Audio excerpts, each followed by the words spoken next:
Hi, welcome to today's Collaborative Solutions webinar, Maximizing Workday Value, New Performance Functionality, Strategic Lifecycle Planning, and Continuous Change Management. My name is Kate Zagurski, and I'm a member of the Collaborative Solutions marketing team. Those of you listening to today's webinar are in great company, as we have several of you joining us from all over the world to learn how to maximize the value of your HR technology investments with Workday. Our speakers are going to be presenting on their respective areas of expertise to discuss what's hot in Workday, maximizing Workday value, and managing change. Before we get started, I'd like to go over a few quick housekeeping items. First, all participants are in listen-only mode and will be muted throughout the webinar. Second, if you have any questions, please submit them using the chat box, and we will have a short Q&A at the end. Now, I'd like to share a little bit about who we are. Collaborative Solutions is the longest tenured Workday deployment partner, but we are also a finance, HR, and student transformation consultancy. It is our mission to help you get the best end-to-end experience from strategy and change management to deployment and post-production services. This gives us a holistic view on how to manage your needs and truly meet your strategic objectives. And we do this with over 550 customers in over 125 countries with a 98% customer satisfaction rating. And we view customer satisfaction not in terms of go lives, but in actual referenceability of our customers, which is really important to us because it is our goal to ensure that our customers are long-term partners with us so that they are able to adopt all the benefits of Workday as they grow. Now, I'd like to introduce today's webinar speakers and my fellow Collabi colleagues. First, we have Shauna McLaughlin. She is a CVS principal consultant here at Collaborative, based in EMEA. She has over 20 years industrial experience, the last 4 of which have been spent in the Workday ecosystem. She specializes in HCM, talent and performance, and reporting. Next up is Mary Ellen Kennemer. She is the Director of Strategic Initiatives at Collaborative. Mary Ellen has been in the Workday ecosystem for 9 years, calling Collaborative Solutions her home since 2012.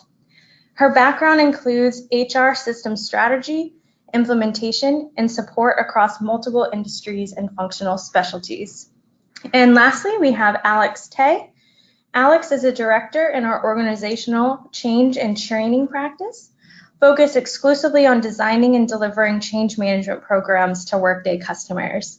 He has been in the Workday ecosystem since 2011 and has been working on some facet of training, communications, and change management for over 15 years. And with that, let's get started. Shauna, I'll go ahead and hand it over to you. Thanks, Kate. On our agenda today, I'll be looking at what's hot in Workday right now in relation to performance. Next, Mary Ellen will talk on maximizing Workday value in your organization. And lastly, Alex will discuss continuous change management of the cloud.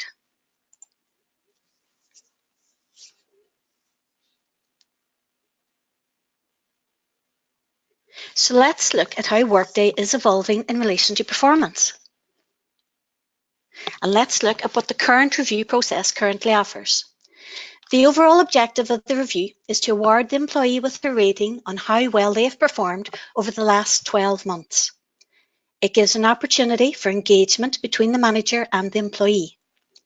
It identifies the expectations of the employee's current role, any future roles, through the assignment of goals and the review of competency and feedback of others.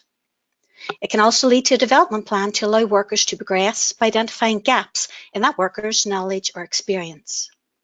Now, while this arrangement works well for many organisations, over the last several years, leading practice and performance has moved away from the traditional model to a more just-in-time feedback and looser associations with compensation.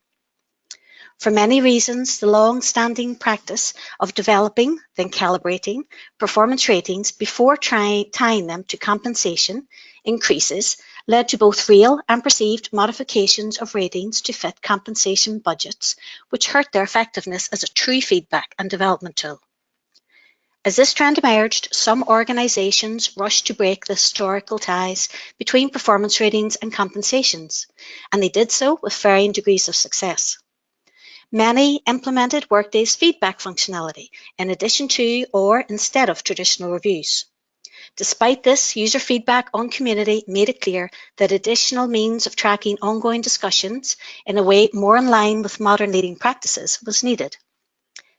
In response, Workday has unveiled its newest performance functionality, check-ins.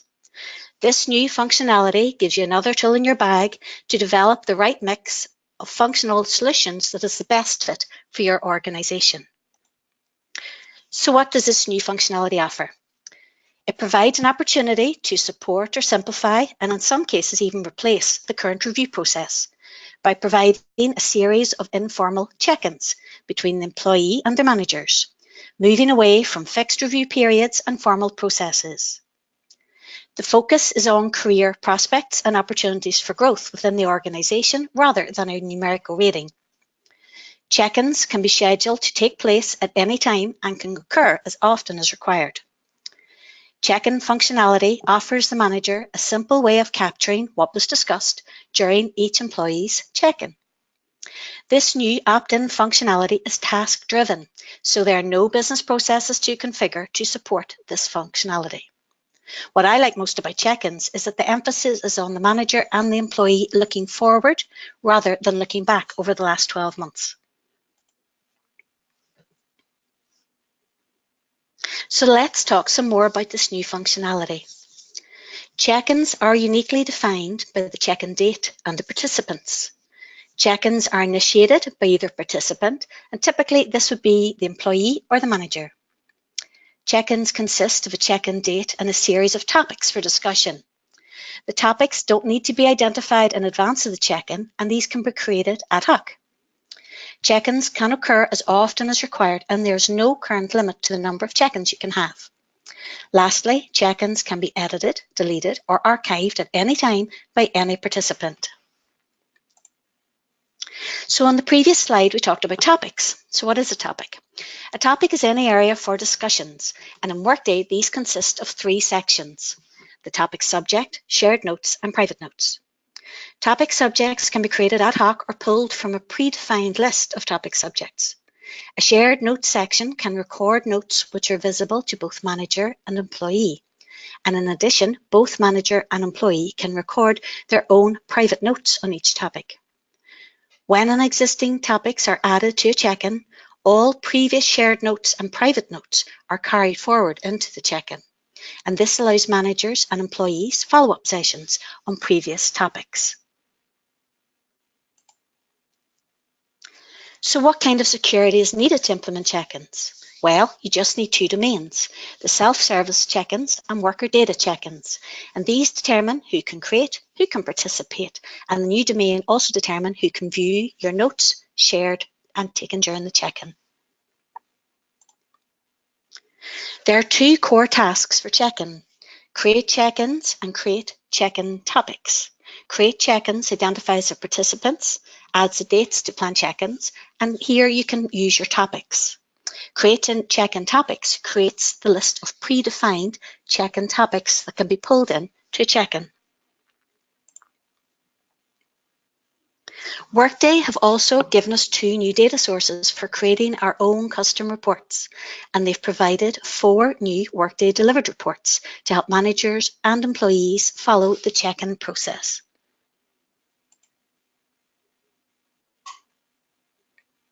So let's look at what this looks like in Workday.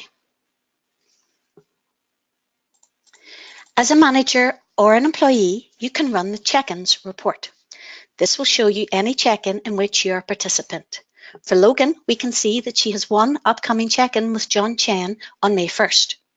If she wants to create another check-in, she simply has to click on the Create Check-in button. For a new check-in, you only need to enter the names of the participants. The last check-in participant will automatically default here, and a date on which you want the check-in to take place. You can enter some topics or leave it blank until closer to the date. If you have checked the Notify Participant checkbox, each participant will receive a notification about the check-in. Once you have created the check-in, you will see it appear on the My Check-ins report.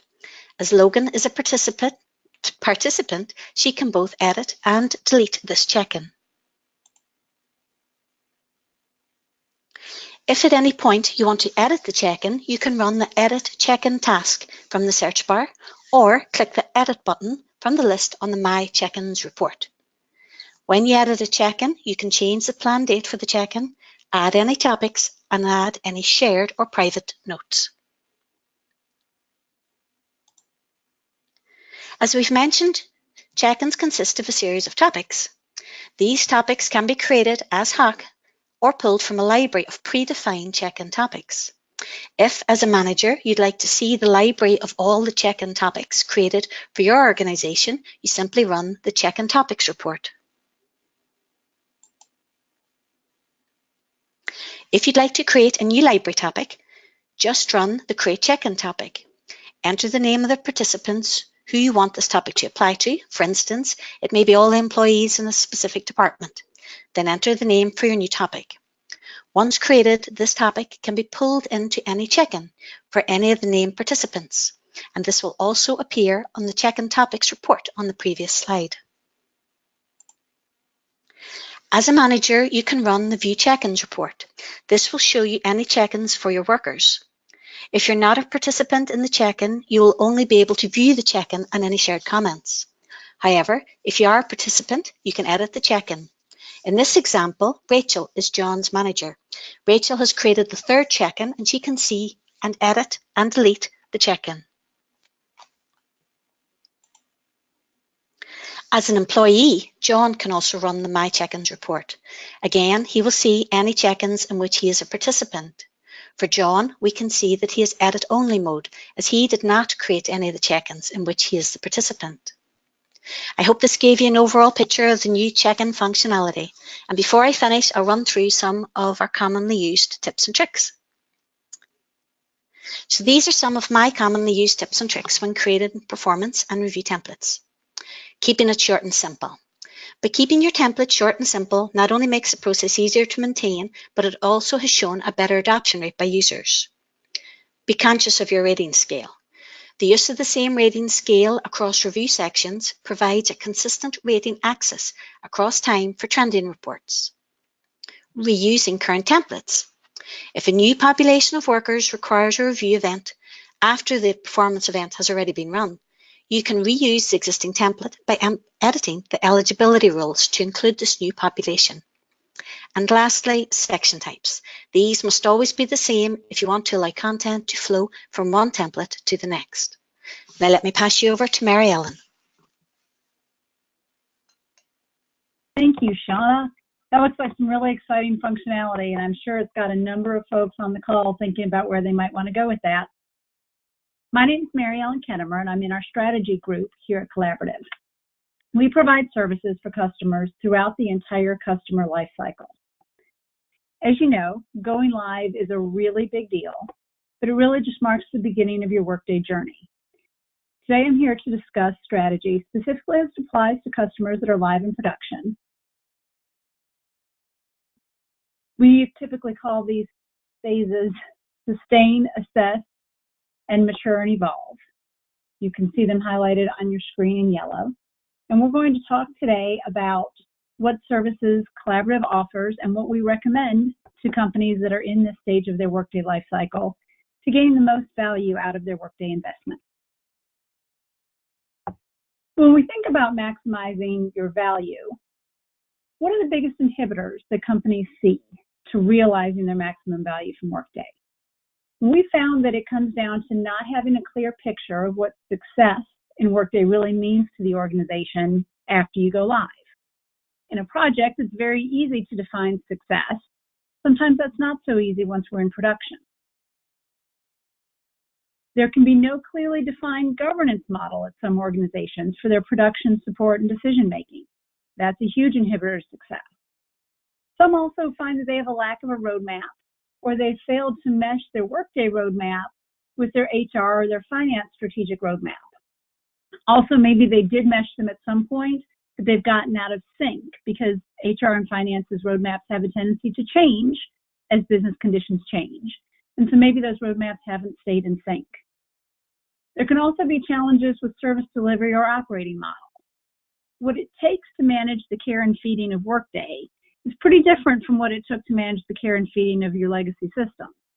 And so when an organization doesn't evolve that service delivery model as a part of their Workday implementation, they frequently find that this is an inhibitor to their value realization because they don't have the right operating model to support where they're going.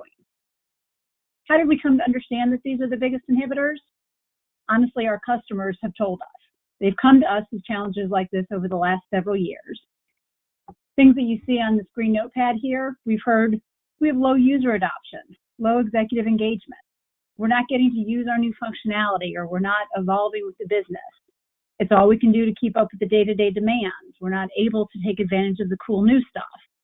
And even, we're not terribly clear on who should be doing what and what skills everybody needs. Given how common these challenges are, Collaborative has developed a set of recommendations and offerings for production customers that we call strategic lifecycle planning. This graphic steps us through what we think of as our strategic path through life in Workday. Because, of course, knowing the challenges is a good start. It's not as good as having a plan to address them, right? So we talk about this in terms of setting and resetting a vision, clarifying decision-making, planning the work, working the plan, and then preparing to adapt. So we're going to step through just a couple of these quickly to make sure that everybody understands what we're talking about here. Setting and resetting the vision, having a strategy map is very important. I'm sorry, Kate, we're still on the last slide. I know we're going to have to edit that.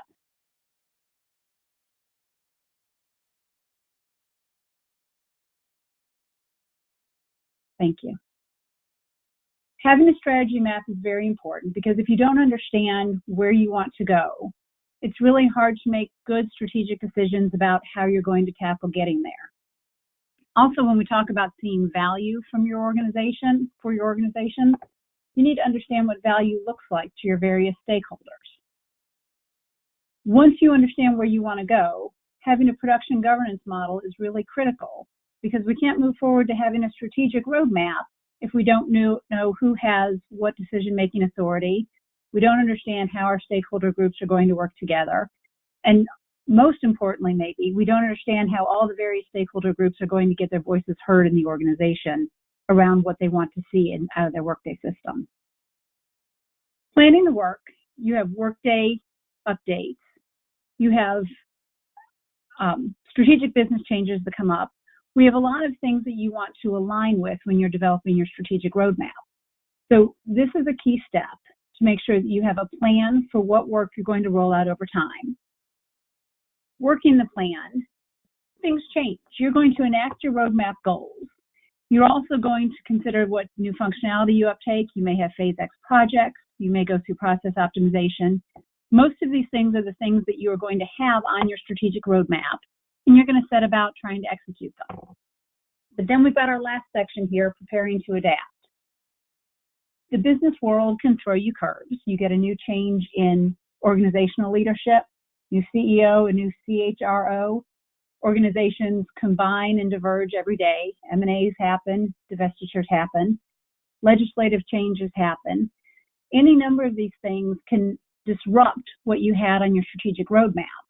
We have services that address these individually, but we want to talk today about how the first three chevrons in the strategic path are really key to laying a solid foundation for a customer in production. Because having these solid allows you to be in the best position to continue to execute on your strategy, to adapt to changing environmental things, and to be able to continue to deliver value even if that definition of value changes. So the first item we're going to talk about is a strategy map. You'll need to understand as an organization how you recognize value when you see it. You're going to have different stakeholders who may define value differently. And we recommend that every organization has a very clear vision statement for what Workday should be within their organization.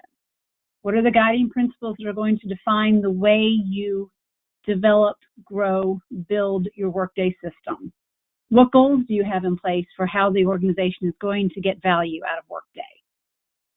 And again, we want to make sure that each of those personas of your various stakeholders have a clear definition for what value looks like to them. You're going to have outcomes and metrics that may change over time, but they're going to be tied to your goals. As the system is evolving, you want to have a clear way of measuring how you can show that you are delivering success. So these are the components that collaborative includes when we do a strategy map offering with our customers. And we certainly want to make sure that all of our production customers have this important piece of their foundation set. The next one is our governance program. Again, what we found is it's easy to want to charge straight into building a roadmap, but without having a solid governance program, we hit stumbling blocks because you're not sure necessarily who's able to make the decisions about a roadmap. What level of authority do different groups have? Who really gets a say in what's going to happen here? So we found that we really want to recommend that all customers have a solid governance program in place. What that does is it gives us the best chance of making solid decisions moving forward for the changes that you make in your system. So when we do a governance program review, we make sure that we're all in alignment around the concept of spheres of influence. Everybody in the organization that is a stakeholder has some way of making their voice heard in the process, and we make sure that we're all on the same page with that. We include process documentation because you want to know how an escalation is going to work, who does what, when, and how related to break fixes, enhancements. Make sure that that's all well documented. And we include RACIs so that there's no confusion, we'll say is the best way to put it, between which organization has what sets of responsibilities, because there are a lot of tasks that go into the care and feeding of a Workday system. I'm sure you've all begun to encounter those since you've gone live. And we want to make sure that it's very clearly documented who's going to be responsible for what. And of course, the communication plan is key. All of these pieces work together as part of your governance program, and we want to make sure that that's in place so that you're able to be quickly reactive when something changes in the organization. Our third section is the strategic roadmap. You've heard me say roadmap about 6 times now because this is the thing that customers come to us and say is we need a roadmap. And they're right, they do. But these 3 pieces work together because it's super important to have the foundation solid. Once you set the vision for where you want to go and you know who can make the decisions about getting there, that lets us then move into a roadmap where we're very clear based on that strategic guidance we've set up to that date where you want to go. Then we can look at Workday functionality. You can look at business goals that you have, and we can take all of these things into account because you want your roadmap to be something that isn't siloed to only the Workday functionality. You want to be prepared to evolve your system for both Workday changes and the changes that you're trying to accomplish as a business. So we do look at all of those needs when we build a roadmap, and we encourage our customers to think in terms of a 1 to 3 year timeline. The other thing that's important to note here is that we want to have you revisiting these foundational documents at least once a year. Your roadmap can change. Again, we said HR and finance's roadmaps change. The Workday roadmap should be changing with it as their goals evolve. And as you live with your governance program, you may find that there are tweaks that need to happen there. So these are the things that we want to encourage you to focus on: a strategy map, a governance program, and a strategic roadmap, because together they form the foundation of your ability to adapt quickly to changes and to continue to effectively deliver maximum value on your Workday investment. Next up is Alex from our OC&T team to talk to you about how their team of experts address continuous change management after deployment. Great, thanks, Mary Ellen. Hello, everybody. Again, my name is Alex Tay. I work in the organizational change and training practice here at Collaborative. And I'm excited to chat with you guys today a little bit about how we approach change management in a post-go live world with Workday and with cloud infrastructure. So we'll jump right in and talk about what we think about when we think about change management. So as Shauna and Mary Ellen mentioned, there's a technical side of the deployment that everybody's kind of familiar with, right? Once you've built your strategy out, maybe you're going to a module and adding on functionality like check-in, or you're deploying Workday for the first time, or you're deploying recruiting or whatever it might be. You've got that project management technical side of things where you're designing the system, building it, testing it again, finally deploying it, tweaking it past go live. We're all familiar with that. What my practice works with in organizational change and training is the people side. Systems like Workday are designed to maximize the return on investment through people using it. Employee self-service, manager self-service, those are all types of things that Workday really prides itself on being a great user interface so that you can distribute the work out across your organization and be able to really maximize how you get value out of the system in terms of all the analytics and downstream things. So for both of those, in a traditional project structure, we see us starting from a current state, where you are today, what Mary Ellen mentioned of assessing what you are, where your goals are, what your transition state is, that roadmap of how you're going to get there, and then the future state of where you want to be. And in the course of an isolated project, that's really easy to see. What's not so easy to see, or what is sometimes lost in the mix, is that current state often changes. So with Workday, you have your twice-a-year updates. You might be adding new Workday functions like the check-in functionality or things like that. You may just have regular business events, whether it's open enrollment, a compensation cycle, something of that nature, natural growth and attrition, an organizational redesign, again, based on some of that road mapping Mary Ellen talked about, or merger and acquisition activity for our larger customers, or even some of our smaller customers, of course. So the result of all of this is understanding that the current state is really one of ongoing change. That's something that we at Collaborative have recognized and something that we found to be very important.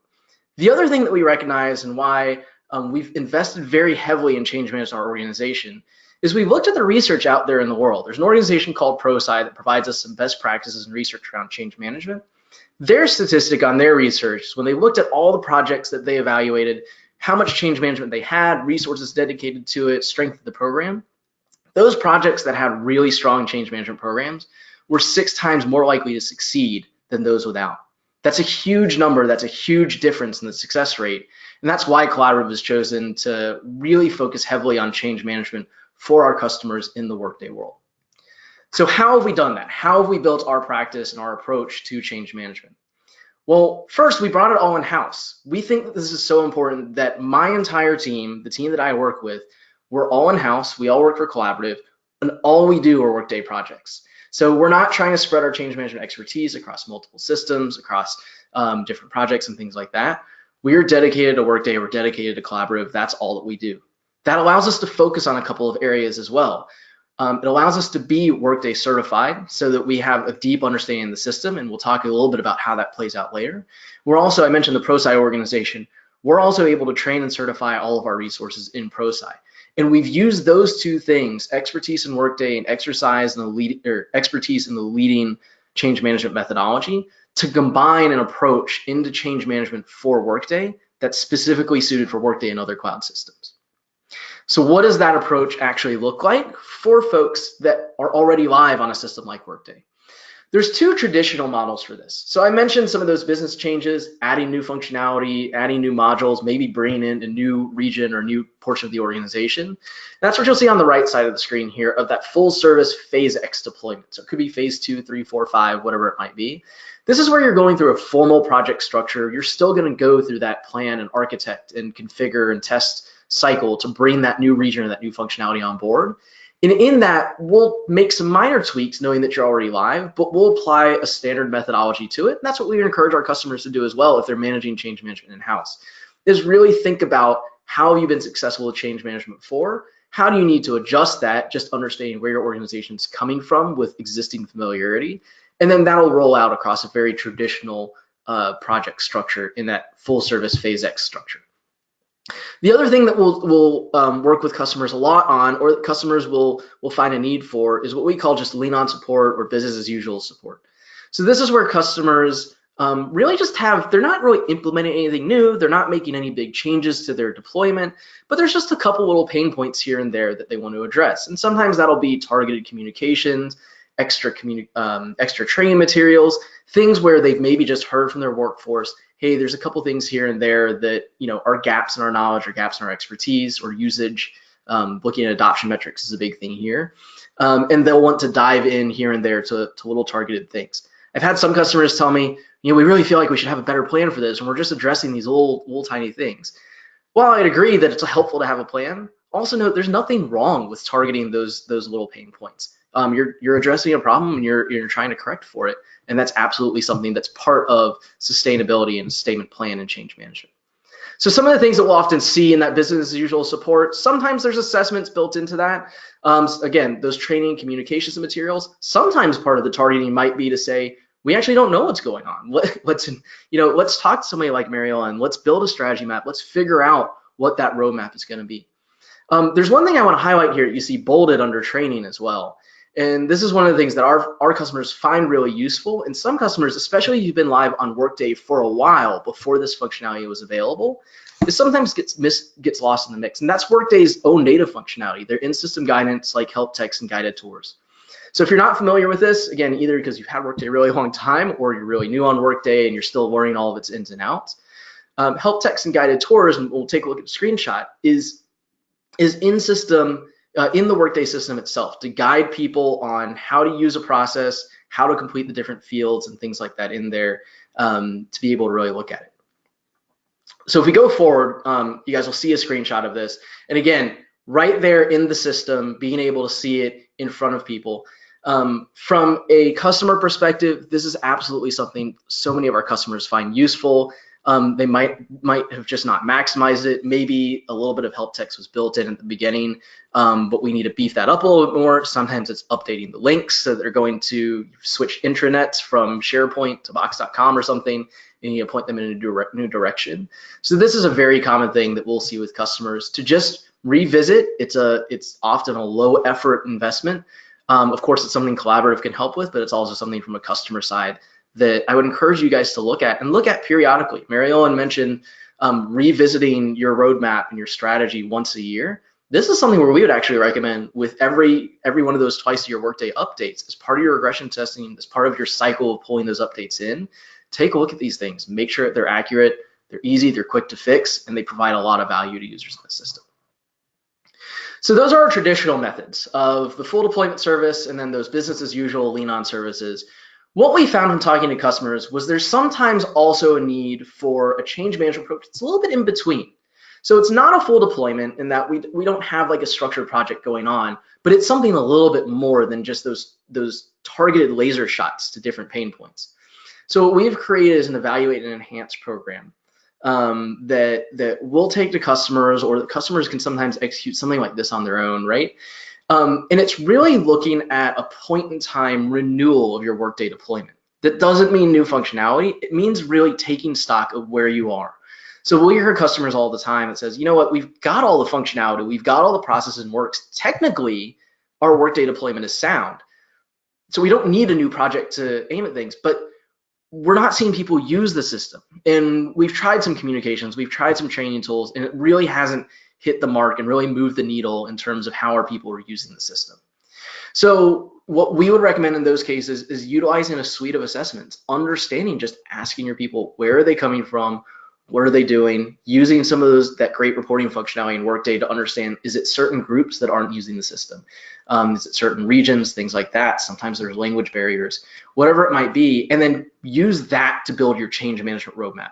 In the same way Mary Ellen talked about, leveraging your strategic resources, your organizational leaders to understand where you're going as a business.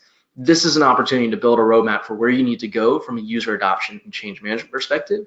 And then that gives you the roadmap for how to leverage those business as usual, lean on type interventions to really address the specific needs that you get. So for us, what an evaluate and enhance experience looks like is starting with that assessment, assessing the impacts that Workday had on your organization, also assessing the impacts that different business changes or even other systems might have had on the Workday deployment itself. You might have implemented Workday and then immediately followed that with upgrading your Cornerstone deployment. And employees are trying to manage both of those things at the same time. Once we've analyzed those impacts, creating some recommendations and creating that roadmap for how to move forward, and then using that roadmap, of course, to actually execute and maintain it going forward. So when we do this, we'll use, again, our ProSci approach, our synergy methodology of how we go about Workday projects to make those recommendations and fit it into the best practices that we found. If customers are going through an engagement like this on their own, I would simply just recommend that you use this as an opportunity to pause and really back out, take a look at where are we, where have we come from, and where do we need to go. So for us, these are some examples of things that we'll put out there when we work with customers on something like this, and thinking about the risks of the different impacts they've experienced, how much effort's associated with driving those interventions forward, and then the impacts of actually driving those interventions. Obviously, top priority is high risk items, low effort, high impact. Not everything matches that mold. That would make life a little bit too easy, but we try to balance things out, offer our customers an idea for whether we're going to do it or they're going to do it. What does that effort estimate look like, so that you can plan out that roadmap and decide how your next 6 months to a year to 2 years is going to look as you continue to improve your deployment. So the last thing that I'll talk about is one of the things that we've started using at Collaborative is a platform called Adopt. So this is a change management digital transformation enablement platform that where it makes sense to our customers, and there's specific customers that this will make sense for, those that are going through an overall digital transformation, moving lots of systems into the cloud, folks that are experiencing user adoption issues and need a better way to track and analyze system usage and things like that. Or people that just need a way to deliver their change management interventions out to their organization. So these would be organizations that are maybe geographically dispersed, organizations that have a lot of people on the road all the time, they're continually engaging by mobile, companies that don't have a lot of people on email, don't have a lot of people in front of traditional communications means. So what Adopt allows us to do is interface with multiple systems, whether it's Workday, Cornerstone, Salesforce, whatever it might be, build a holistic change plan across all of those, whether it's for a deployment of a new module or just to beef up your existing deployment.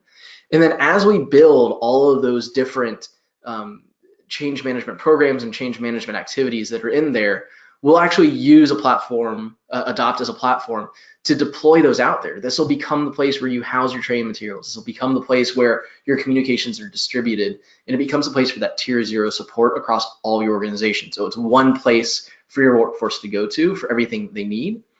By being that one place does a couple things. One, it's a platform that is also based in the cloud, works across multiple devices and things like that. So it's a common experience for your employees out in the field or in your offices or in different countries, wherever you might be. And then two, because it's all housed in a single place, it builds in a lot of really healthy, really powerful analytics.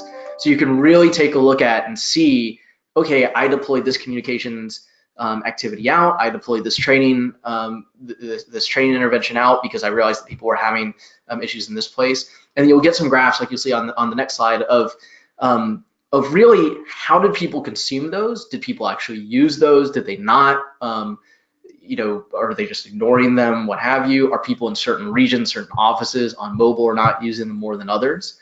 And then how did that actually impact how you go about your business? So did it reduce the calls that you got to your shared service center, if that's the way you support people? Did it reduce tickets coming into your HR or IT teams? It'll link all of that together to really show you where you're getting the most bang for your buck. So something really exciting that we're being able to, that we've been using in the Adopt platform, and something that really helps tie everything together, that sort of bundles our traditional change management services in a much more holistic way.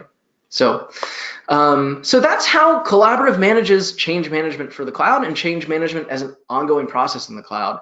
And I guess with that, I'll hand it back to Kate, and I think we've gotten some questions in that we'll try to answer in the time we've got left. Great, thanks, Alex. You're right, we've had several questions come in, so let's just go ahead and jump right into the Q&A. The first question, we want to add recruiting, but are hoping to do it really quickly since it's so small. Do you really recommend a full change deployment for every add-on?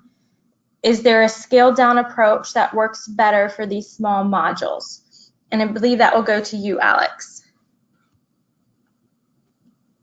Thanks. Yep, that's a great question in terms of those sort of full change deployments that I mentioned in smaller modules. So the answer to your question is yes, we would still recommend a full change deployment going through what we call our prepare, manage, and reinforce stages, but it is scaled to the scale, if you will, of the actual module you're deploying. So for something like recruiting or something like learning, those are two really hot modules right now. We actually have some standard deployment plans for those that accelerate our customers, make things more efficient, lower the effort a little bit.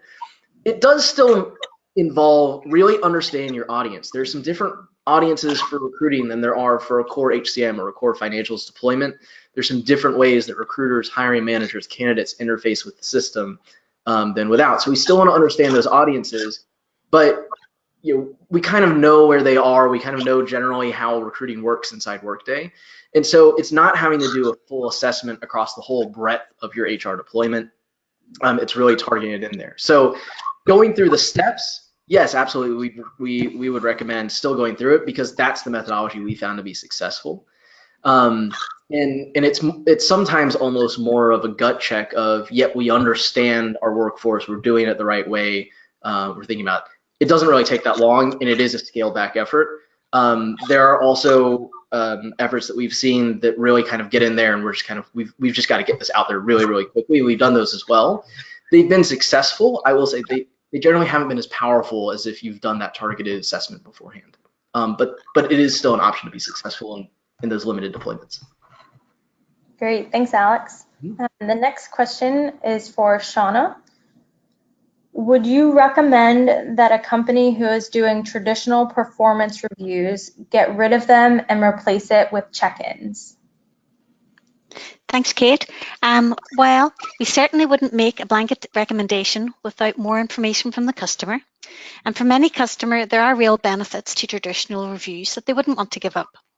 So what we'd really recommend is that they think about what combination of functionality really meets their business needs the best. And that might mean putting in some of the newer options and refreshing their approach to the traditional piece. Personally, I think it's too soon to come up with a conclusion that performance reviews are no longer needed. Great, thank you, Shauna. We have time for a few more questions. So the next question is around strategy. Mary Ellen, this is for you. I understand how you use a strategy map for a project, but I don't see how you can have one for day-to-day operations. Can you explain that a little more? Sure. So traditionally, you think of strategy maps being for a project. And a project is in some ways easier to define it for because there's a very clear goal. You have a software that you're trying to implement. Strategy maps for production are a little bit different in flavor. You still have a vision that you're working against, but your vision is about how you're getting value out of the system. It's really about where you want to go, who you want to be in the system, what you want the system to be like. So think about when you have a change in leadership. So you've got a major stakeholder change. Well, stakeholder value perception, value statements are a big part of your strategy map. So if you have a new CEO, a new CHRO, that person may think of Workday very differently, may have a different vision for it, a different definition of what they see as delivering value. And so your whole approach may change. So when you do strategy maps for production, it's really about understanding where you're trying to go, where you're trying to head with the system. And if where you are today isn't where you want to be, and that's especially true in the case of where you have some leadership change and so the vision might change, all that's going to do is highlight those gaps. We'll just highlight what's needed in terms of a roadmap. So think of it as setting the guidance for the direction that you want to be going with your system ongoing. Great, thanks, Mary Ellen. We have one more question for you. If we need help building a roadmap but don't need those other services, can we just do that with our CVS team? So, in a lot of ways, this is a pretty similar question to the last one, because roadmap is the thing that people really gravitate towards. Because you think, I know that Workday changes a lot, and we know that we've got a lot of things that we accomplish. What we need is a roadmap.